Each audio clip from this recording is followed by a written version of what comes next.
ఎన్టీఆర్ అంటే ఓ వ్యక్తి కాదు ఓ శక్తి అన్నారు హీరో బాలకృష్ణ.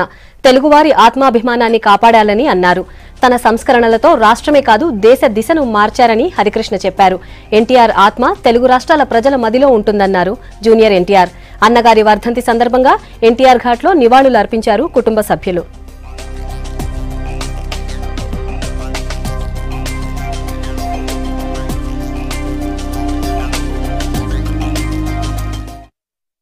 ఆయన కేవలం మాటలతో చెప్పడమే కాకుండా చేతలతో చేసి చూపించిన వ్యక్తి. ఎటువంటి పరిస్థితులకి తలవంచక మడం తిప్పకుండా ముందుకు సాగిన ధీరోద్ధాతుడు. ఎటువంటి వ్యతిరేక పరిస్థితులకి అలాగే తెలుగు ఆత్మాభిమానాన్ని కాపాడిన మహానుభావుడు. అలాగే తెలుగు వెలుగును ప్రపంచం నలుమూలల్లో ప్రసరింపజేసిన మహానుభావుడు నందమూరి తారక రామారావు గారు. ఎన్టీఆర్ అంటే కేవలం నందమూరి తారక రామారావు గారే కాదు, అదొక శక్తి. ఆయన ఎన్టీఆర్ అనగానే మనకు గుర్తొచ్చేది ఒక ఆవేశం, ఒక పట్టుదల, ఒక క్రమశిక్షణ.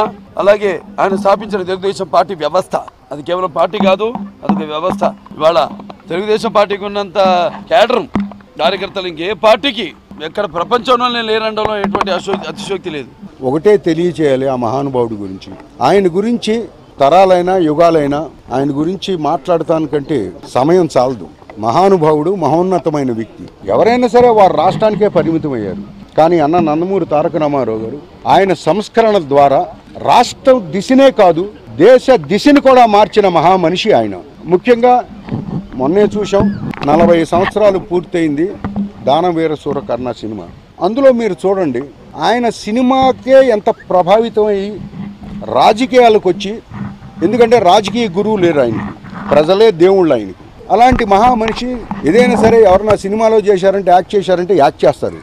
ఆయన జీవించారు, పాఠాలు నేర్చుకున్నాడు దాంట్లో. కొంతమంది మహానుభావులు భౌతికంగా మనల్ని విడిచి వెళ్ళిపోయినా వాళ్ళు చేసిన మంచి కార్యక్రమాలు కానివ్వండి, వారితో పంచుకున్న అనుభూతులు కానివ్వండి, వారు చేసిన మంచి కానివ్వండి, ఎప్పుడూ మన చుట్టూనే ఉంటూనే ఉంటుంది.